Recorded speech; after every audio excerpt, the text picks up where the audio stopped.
My name is Aren Dawson, and this is my business project on starting my own business. So starting a business can come from an abundance of places, from a want of power, wealth, or a want to have something to be proud of. A business should not just be something that makes you money, but rather something that makes you happy. The idea of mine stems from a wealth of places. One, from my mother's own photography business that she ran for a number of years, where she took photos at weddings, graduations, and a lot of other events, and a personal interest of mine in the subject of photography. It may not be my main desire in life, but it sparks something in me that makes me happy and speaks to me. Not all businesses we create have to be some grand scheme in life that gets you money. I create my business from a place of fondness and interest rather than just for a simple grade. I want to make this presentation because it's something I'm interested in and would pursue in life rather than my actual job that I plan to take. So what is my idea? It's a photography store. Sells cameras, plain and simple. Store that sells different brands and products to do with taking photos. Not some grand business that'll lead to financial wealth, but one that'll bring happiness to others, including myself, looking to indulge in a hobby or even take up a path that may lead them to a job. Business would be a simple store in a city, probably Atlanta, most eventually a franchise, but that is getting a bit ahead. To start, it would be a simple building and possibly a mall or on its own. Two very different options when it comes to location, due to wanting to be able to attract and market to a lot of people at once. For such a simple business, you wouldn't need too many employees, and products would need to come from a variety of businesses. Location can be instrumental in marketing. This is due to what we learned in Marketing Mix, where we learned of the 4Ps and how place is one of the more important ones. You want to be in a well-known location, maybe near a distribution center, so that you can receive your products in a timely manner. You're probably going to need an operations manager to help with deliveries and associated stuff. When dealing with just a single individual store, like I plan to in this presentation, we have to deal with the fact that we most likely qualify as a small business. Not most likely, we definitely do.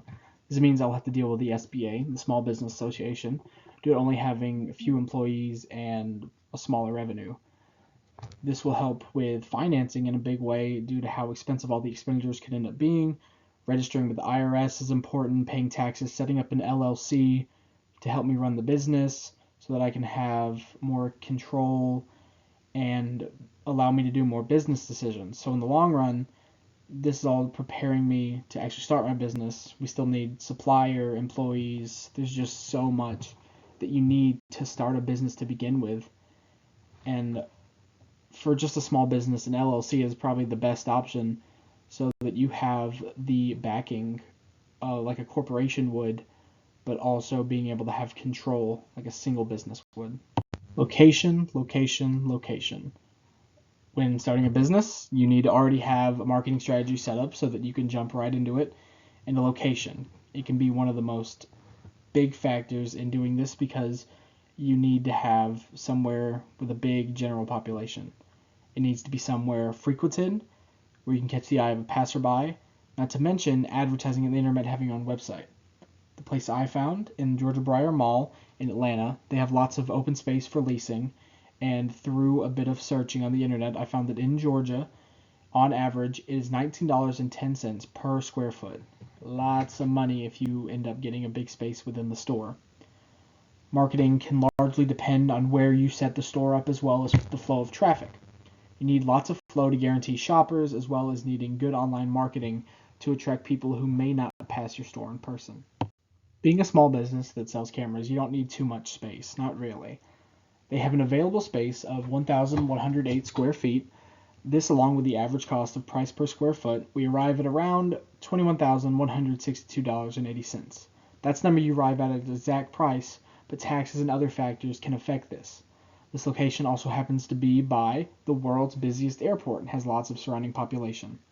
The mall has no other photography shops, so no local competition in the mall. I know this due to examining the directory, which I provided a link to. You need to also know general pricing to help you make the decision of how big you will truly make your store.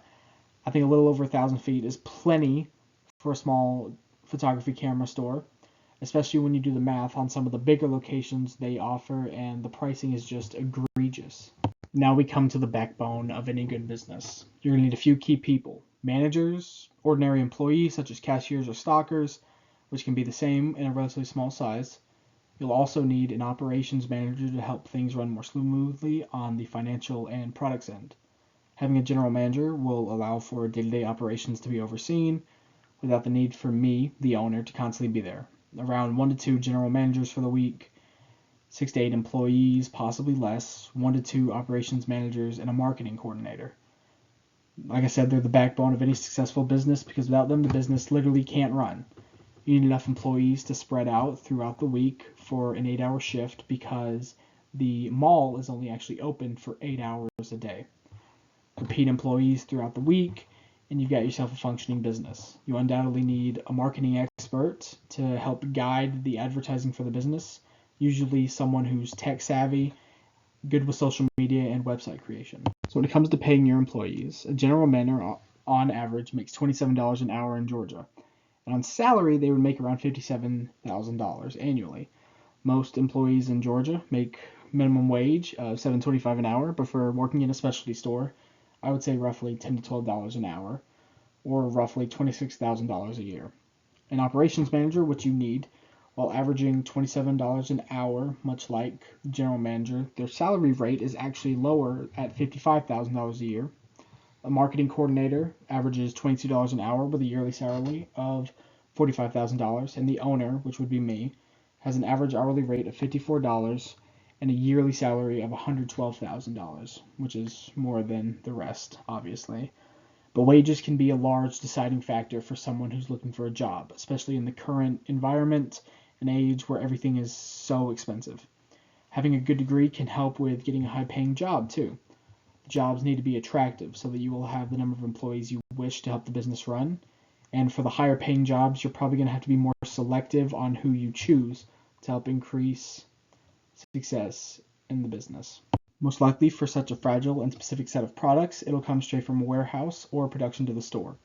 I personally cannot find where the residents of Greenbrier Mall get all of their products, but from what we learned, I assume it must be a wholesaler or a retailer. This would allow them to buy their products in bulk and nearby. My product is various brands of cameras and accessories that go with said cameras, such as lenses and even backdrops. Nikon specifically deals in wholesale and has set prices you have to set their cameras at. Some of the cameras are much more expensive and higher end than others. My mom has a $1,000 lens, not camera, but just the lens is that much money.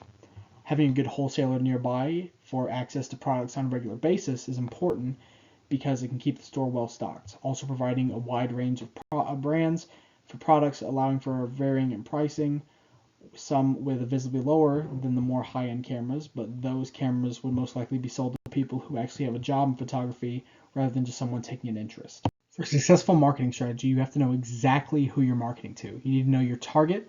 For my business, the target customer is photography hobbyists and enthusiasts as well as photographers. Not just any person is going to purchase a camera on a whim. It's a big purchase that has to be thought through. So, advertising online to attract consumers is always a good idea, thus having a specific marketing coordinator to advise all of it can be very helpful in attracting the desired market. As long as you know your desired consumer, then you know who you need to market to exactly to get the best chance of getting customers. Due to the large amount of traffic in the mall, there should be no shortage of people coming by to see and have a budding interest. This all hinges on the desired of the local population. Location cost, as discussed before, can greatly vary due to store size, but this is the exact price before tax. The employees cost a lot because I generalized their pay to salary rather than hourly, and when calculated, I didn't include my own, and this would be the price, $396,000. And I found an amazing website that actually included like the actual cost of how products can be from a wide range and all over, and 50,000 was the lowest pricing so that you don't overstock. This is all a very generalized list and doesn't even include training or legal fees and some of the more prudent parts of starting a business, but this is usually what most people have to deal with to begin with and can help a business run smoothly. And that brings us to the conclusion where we have all of my references, links to all of the websites I use to find the information. This has been my presentation. I hope I did it correctly. Have a good day.